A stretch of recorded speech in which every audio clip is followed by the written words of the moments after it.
దేశ రాజధాని ఢిల్లీలో ఉద్రిక్త పరిస్థితులు నెలకొన్నాయి. అర్ధరాత్రి జవహర్లాల్ నెహ్రూ యూనివర్సిటీ వద్ద హైటెన్షన్ వాతావరణం ఏర్పడింది. యూజీసీ నిబంధనలకు వ్యతిరేకంగా చేపట్టిన లాంగ్ మార్చ్ సందర్భంగా విద్యార్థులు పోలీసుల మధ్య తీవ్ర ఘర్షణ చోటు చేసుకుంది. ఈ ఘటనలో సుమారు 25 మంది పోలీసులకు గాయాలైనట్లు సమాచారం.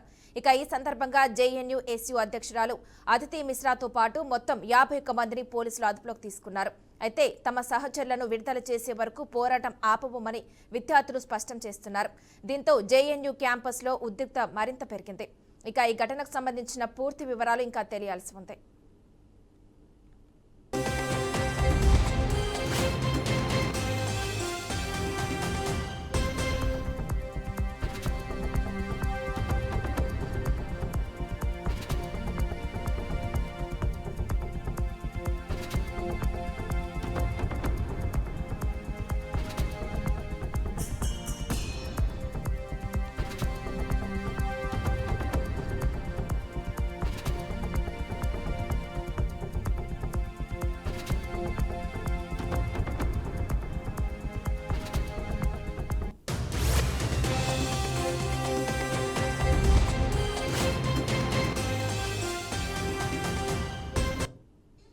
దేశ రాజధాని ఢిల్లీలో ఉద్రిక్త పరిస్థితులు నెలకొన్నాయి. అర్ధరాత్రి జవహర్లాల్ నెహ్రూ యూనివర్సిటీ వద్ద హైటెన్షన్ వాతావరణం ఏర్పడింది.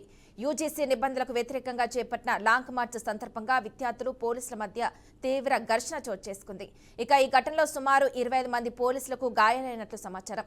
ఈ సందర్భంగా జేఎన్యూ ఎస్యూ అధ్యక్షురాలు అదితి మిశ్రాతో పాటు మొత్తం 51 మందిని పోలీసులు అదుపులోకి తీసుకున్నారు.